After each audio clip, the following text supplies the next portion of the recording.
Hello दोस्तों, मेरे YouTube channel पर आपका स्वागत है। तो चलिए कहानी शुरू करते हैं। कहानी अच्छी लगे तो प्लीज़ चैनल को लाइक सब्सक्राइब और शेयर जरूर करें। शारंग मेंशन में सुधांशु के आकर शारंग मेंशन के गेट के पास रुकती है। सुधांशु गेट ओपन करने के लिए हॉर्न बजाता है, लेकिन सिक्योरिटी गार्ड उसके हॉर्न का कोई जवाब नहीं देते। जिसे देखते हुए सुधांशु गाड़ी से बाहर आकर वॉचमैन की तरफ देखते हुए बोला, दरवाज़ा खोलिए, मुझे अंदर जाना है। सुधांशु के बात सुनकर वॉचमैन उसकी तरफ देखते हुए बोला, आपके लिए दरवाज़ा खोलना मना है, यहाँ से चले जाओ। जिसे सुनकर सुधांशु अपनी आंखें छोटी करते हुए, ऐसा ऑर्डर किसने दिया है? हमारे मालिक ने कहा है बिना किसी ऑर्डर के सबके लिए दरवाज़ा खोलना मना है, इसलिए बिना इजाज़त के हम आपके लिए दरवाज़ा नहीं खोलेंगे। वॉचमैन ने जवाब दिया। ये सुनकर सुधांशु अपना सिर हिलाते हुए, ठीक है, दरवाज़ा तोड़ दो तब मत कहना। इतना कहकर सुधांशु जाकर अपनी गाड़ी में बैठ जाता है और फिर से कहता है, आखिरी वार्निंग दे रहा हूँ। लेकिन वॉचमैन उसके बाद भी इग्नोर कर देता है। जिसे देखकर सुधांशु अपनी कार रिवर्स में लेने के बाद फुल स्पीड में गेट को तोड़ते हुए अंदर घुस चला जाता है। सुधांशु के ऐसा करने पर वॉचमैन और सारे सिक्योरिटी गार्ड वहाँ पर आ जाते हैं। जिन सबको इग्नोर करते हुए सुधांशु अंदर जाने लगता है तो एक बॉडीगार्ड सुधांशु के सामने आकर कहता है, तुम्हारी हिम्मत कैसे हुई दरवाज़ा तोड़ने की?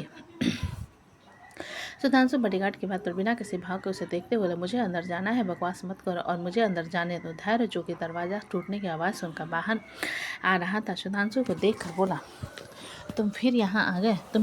तुमसे कहा था ना मेरी बहन से दूर रहना। तुम्हें सीधी बात समझ में नहीं आती। ये सुनकर सुधांशु धैर्य की तरफ देखते हुए अपने दांत पीस कर बोला, कहा था ना ध्रुवी से बहुत प्यार करता हूँ, अगर शादी नहीं होने दी तो घर से उठा कर ले जाऊँगा। हल्के में लिया था क्या? सुधांशु की बात पर धैर्य एक डेविड स्माइल अपने होठों पर लिए बोला, अच्छा तो तुम यहाँ पर ध्रुवी से मिलने आए हो, लेकिन मुझे तो ऑलरेडी लड़के वाले पसंद कर चुके हैं। जिसे सुनकर सुधांशु अपने दांत पीसते हुए बोला, उनके पसंद और नापसंद से कोई फर्क नहीं पड़ता। ध्रुवी मेरी है, मतलब मेरी है। धैर्य सुधांशु की बात को सुनते हुए आंखें रोलकर सिक्योरिटी के गार्ड की तरफ देखकर बोला, इस कचरे को यहाँ से उठाकर फेंको, बहुत बकवास कर रहा है। सिक्योरिटी गार्ड धैर्य की बात सुनकर सुधांशु की तरफ उसे मारने के लिए आगे बढ़ता है तो सुधांशु खुद भी घूमकर एक लात उसके मुंह पर मार देता है, जिससे सिक्योरिटी गार्ड मुंह के बल जमीन पर गिर जाता है। ये देखकर सारे सिक्योरिटी गार्ड जाकर सुधांशु को घेर लेते हैं। जब सब लोगों को वहां आ जाने पर सुधांशु सबको घूरते हुए बोला, तुम लोगों से मेरा कोई लेना देना नहीं है। धैर्य अपने पैंट के पॉकेट में से हाथ डाले सुधांशु के देखते हुए, तुम्हारी बकवास सुनने का वक्त नहीं, और तुम्हें क्या लगता है तुम जैसा कोई भी राह चला आशिक इस घर के बेटी को उड़ा ले जाएगा? हम देखते रहेंगे। सुधांशु धैर्य की बात पर से बुरी तरीके से घूरने के बाद अपने गाड़ी के पास जाता और उसमें से एक रिवॉल्वर निकाल कर ला धैर्य पर तान देता है। रिवॉल्वर देख धैर्य के चेहरे के भाव बदल जाते हैं और सिक्योरिटी गार्ड्स भी अलर्ट हो जाते हैं। जिसे देखते हुए सुधांशु जानलेवा आंखों से धैर्य को घूरते हुए गन उस पर ताने हुए बोला, मुझे बुरा बनने पर मजबूर मत करो, वरना मैं तुम्हें भी मार सकता हूँ। धैर्य सुधांशु के बाद पर सीढ़ियों से नीचे आते उसके सामने खड़ा हो उसके रिवॉल्वर को पकड़कर अपने माथे पर रखते हुए चला कर दिखाओ। सुधांशु धैर्य का ऐसा करने पर ट्रिगर पर हाथ रखते हुए बोला, मैं सच में तुम्हें मार दूंगा। ये कहते हुए सुधांशु रिवॉल्वर के पीछे खींच लेता है। जिसे देखकर धैर्य सुधांशु का मजाक उड़ाते हुए कहता है, मुझे मारने वाले थे ना, कहाँ गई तुम्हारी हिम्मत? सुधांशु, जिसने धैर्य के पीछे खड़ी ध्रुवी को देखकर रिवॉल्वर पीछे खींच लिया था, एक नज़र धैर्य को देखने के बाद अपने कदम ध्रुवी की तरफ बढ़ाने की कोशिश करते हुए बोला, ध्रुवी, लेकिन बॉडीगार्ड्स के यहाँ पर होने के कारण वो ध्रुवी तक पहुँच नहीं पाता और बॉडीगार्ड्स उसे पकड़ लेते हैं। बॉडीगार्ड्स के पकड़ने पर सुधांशु उन्हें खुद से दूर करने की कोशिश करते हुए बोला, छोड़ो मुझे। धैर्य अपने कमर के पीछे दागे गन को निकाल सुधांशु के भेजे पर रखते हुए बोला, यहाँ पर किसी फिल्म की शूटिंग नहीं चल रही है जहाँ पर हीरो खतरे में होगा और कोई आकर उसे बचा लेगा। असल जिंदगी है। सुधांशु बिना किसी भाव के धैर्य को देखते हुए बोला, मारना है मार दो, क्योंकि अगर मैं जिंदा रहा और ध्रुवी मेरी ना हो सकी तो मैं तुम्हें बर्बाद कर दूंगा। जिसे सुनकर धैर्य व्यंग भरी मुस्कान अपने होठों पर लेकर बोला, तुम मुझे धमकी दे रहे हो? तुम्हारी औकात क्या है? पीछे से ध्रुवी आकर धैर्य को सुधांशु से दूर करते हुए बोली, हो गया तमाशा, छोड़ो सिद्ध को। इतना कहने के बाद ध्रुवी बॉडीगार्ड्स की तरफ देखते हुए बोली, तुम सबको फायर करवा दूंगी मैं, छोड़ो सुधांशु को राइट नाउ। लेकिन बॉडीगार्ड्स ध्रुवी की बात नहीं सुनते। जिसे देख कर ध्रुवी सुधांशु के हाथ से रिवॉल्वर छीनकर धैर्य के माथे पर रखते हुए बॉडीगार्ड से कहते हैं, इसे मार दो। ये देखकर धैर्य आंखें बड़ी कर ध्रुवी को घूरते बोले, तुम्हारा दिमाग खराब है, तुम मुझे मारोगे? ध्रुवी धैर्य की बात पर एक बंग भरी मुस्कान अपने होठों पर लेकर बोली, मेरी मॉम को चीट करते हुए मेरे डैड ने आपको पैदा किया।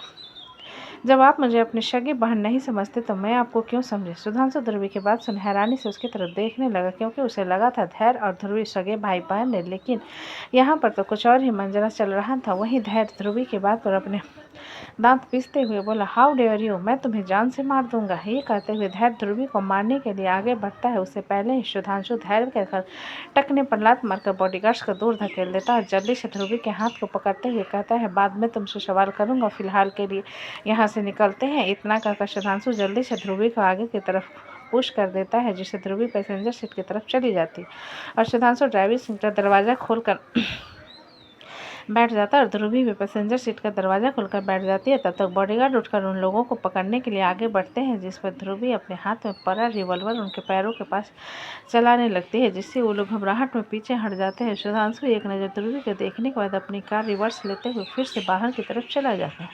ये देखते हुए धैर्य गुस्से में अपना हाथ जमीन पर पटकने के बाद बॉडीगार्ड्स की तरफ देखते हुए बोला, लेकर आओ उन दोनों को। जिसे सुनकर बॉडीगार्ड्स अपना सिर हिला देते हैं और सुधांशु की गाड़ी के पीछे अपनी गाड़ी से निकल जाते हैं। धैर्य उन लोगों के जाने के बाद अपना फ़ोन निकाल कर किसी को कॉल करता है तो दूसरी तरफ से आवाज़ आती है, हम बस पहुंचने वाले हैं। ये सुनकर धैर्य थोड़ी परेशान बड़ी आवाज़ में बोला, सॉरी दादू, वो लड़का आया और ध्रुवी को लेकर चला गया। जिसे सुनकर दूसरी तरफ से भैरवी गुस्से में चिल्लाते हुए बोला, तुमसे एक काम ठीक से नहीं होता, गधे, उस लड़के को मार दो और ध्रुवी को लेकर आओ। ये सुनकर धैर्य कुछ पल चुप रहकर बोला, I am sorry Dadu, daddy अभी तक नहीं आए हैं। तुम्हारे बाप को मैं संभाल लूँगा, वो आता ही होगा, लेकिन उसके आने से पहले तुम अपनी बहन को लेकर आओ। बहुत उड़ रही है, उसके पंख न काट दिए तो मेरा नाम भी भैरवी सारंग नहीं। भैरवी ने गुस्से में चिल्लाते हुए कहा, जिस पर धैर्य ओके कहकर कॉल कट कर देता है और खुद भी गाड़ी लेकर वहाँ से निकल जाता है। इधर गाड़ी में ध्रुवी चुपचाप बैठे हुए तो सुधांशु कार दूसरी डायरेक्शन में ले आया था, जहाँ पर बॉडीगार्ड्स उनका पीछा नहीं कर रहे थे। ध्रुवी को एकदम शांत देखकर सुधांशु उसके कंधे पर हाथ रखते हुए बोला, क्या हुआ, इतने उदास क्यों हो? ध्रुवी सुधांशु के बात को उसकी नम आंखों से देखते हुए, मुझे डर लग रहा है। ये सुनकर सुधांशु कार ड्राइव करते हुए ध्रुवी की तरफ टिश्यू पेपर बैठा कर आंसू पोछे, रोने की जरूरत नहीं और डरने की भी जरूरत नहीं है, मैं हूं ना। सुधांशु के बात पर ध्रुवी और ज़्यादा रोते हुए, उन्होंने कभी मुझे अपनी बहन समझा ही नहीं। उस घर में कभी मुझे बेटी समझा ही नहीं गया। हर बार मुझे एक ऐसा प्रोजेक्ट समझा गया जिसके पूरा होते हैं उसे किसी अच्छे से ऑनर को सौंप दिया जाएगा। सुधांशु ध्रुवी के बाद में अपनी गाड़ी एक सुनसान जगह पर रोकते हुए उसकी तरफ देखकर बोला, ऐसा नहीं है ध्रुवी, सारे पेरेंट्स ऐसे नहीं होते, कुछ तो बिना स्वार्थ के प्यार करते हैं। अगर मैं इस काबिल ना भी होता तो भी मेरे पापा मुझे कभी ताना नहीं मारते। जिसे सुनकर ध्रुवी सुधांशु की तरफ नम आंखों से देखते हुए बोले, यू आर वेरी लकी सिद्ध, जो तुम्हें इतनी अंडरस्टैंडिंग मॉम डैड मिले। जिस पर सुधांशु कुछ पल चुप रहकर ध्रुवी से बोला, लेकिन जब तुमने अपने डैडी का मुलाकात करवाई थी तो वो तो काफ़ी अच्छे लगे थे, तो तुम ऐसा क्यों कह रही हो? कि ध्रुवी सुधांशु की बात को बीच में काट कर बोली, जो जैसा दिखता है जरूरी नहीं वो ऐसा ही हो।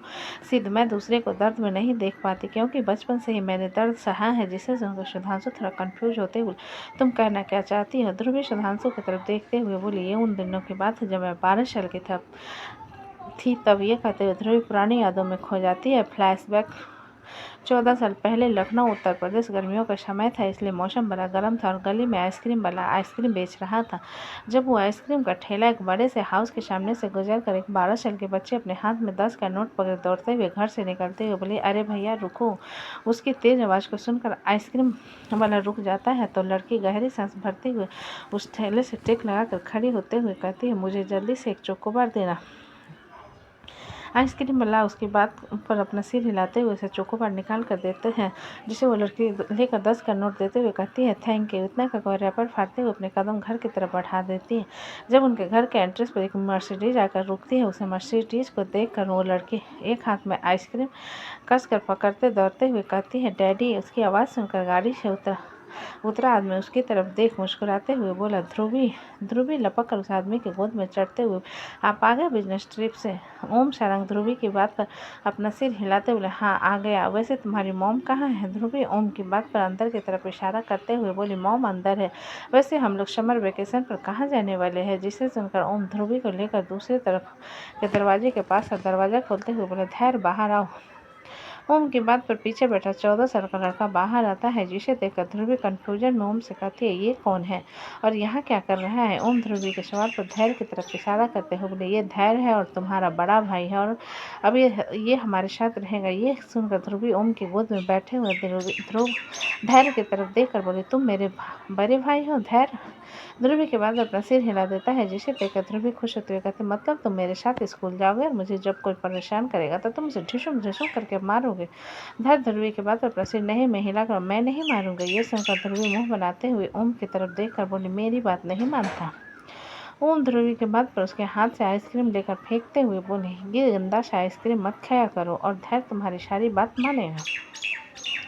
ध्रुवी ओम की गोद से उतरकर धैर्य के पास आकर उसके हाथ को पकड़कर बोले चलो भाई मैं तुम्हें मॉम से मिलवाती हूँ। पता है मॉम मुझसे बहुत प्यार करती है और वो आपसे भी बहुत प्यार करेगी। जिसे सुनकर धैर्य बिना किसी भाव के उसे देखते हुए ओम की तरफ देखता है तो ओम अपना सिर हिला देता है, जिसे देखकर धैर्य ध्रुवी के साथ अंदर की तरफ चला जाता है। ओम उन दोनों के जाता हुआ देखने के बाद गहरी सांस भरकर उनके पीछे चले आते हैं, जहां ध्रुवी दौड़ते हुए अंदर आकर बोली मॉम देखो देखो मेरा भाई बड़ा भाई आया है। ध्रुवी की मॉम ध्वनि किचन से बाहर आते हुए बोली ये तुम क्या कर रही हो? ये कहते हुए ध्वनि की नज़र ओम पर जाती है, जिसे देखकर वो मुस्कुराते हुए कहती है आप आ गए। ओम ध्वनि की बात पर एक नज़र ध्रुवी की तरफ देखने के बाद नकली मुस्कान लिए बोला हाँ मैं आ गया। ध्वनि ओम की बात पर अपना सिर हिला। एक नज़र ध्रुवी की तरफ देखने के बाद धैर्य की तरफ इशारा करते हुए कन्फ्यूजन में बोली ये कौन है? हमारा बेटा, ओम ने जवाब दिया। जिसे सुन ध्वनि ध्रुवी की तरफ देखते हुए बोली ध्रुवी बच्चा तुम अपने कमरे में जाओ। ध्रुवी ध्वनि के बाद अपना सिर नहीं में हिलाते हुए धैर्य की तरफ इशारा करके बोली भाई आया है, मॉम सबसे मिलवाना है। ध्वनि ध्रुवी की बात पर थोड़े सख्त लहजे में बोली समर वेकेशन चल रहा है ना, तुम्हारा कोई दोस्त नहीं है, चलो जाओ कमरे में। ध्रुवी ध्वनि की बात सुन जिद करते हुए धैर्य की तरफ इशारा करके बोली मैं भाई को अपने कमरे में लेकर जा रही हूँ। ध्वनि थोड़े गुस्से में ध्रुवी के पास आकर धैर्य से उसका हाथ छुड़ा उसे सीढ़ियों की तरफ धक्का देते हुए बोली कमरे में जाओ। ध्रुवी ध्वनि की गुस्से भरी आवाज़ को सुन चुपचाप कमरे की तरफ चली जाती है। उसके जाने के बाद ध्वनि ओम की तरफ देखते हुए बोली आप मुझे बता सकते हो ये हो क्या रहा है और इतने साल बाद आपका इतना बड़ा बेटा कहाँ से पैदा हो गया? ओम ध्रुवी के जाने के बाद गहरी सांस भरते एक तमाचा ध्वनि के गाल पर जल गया।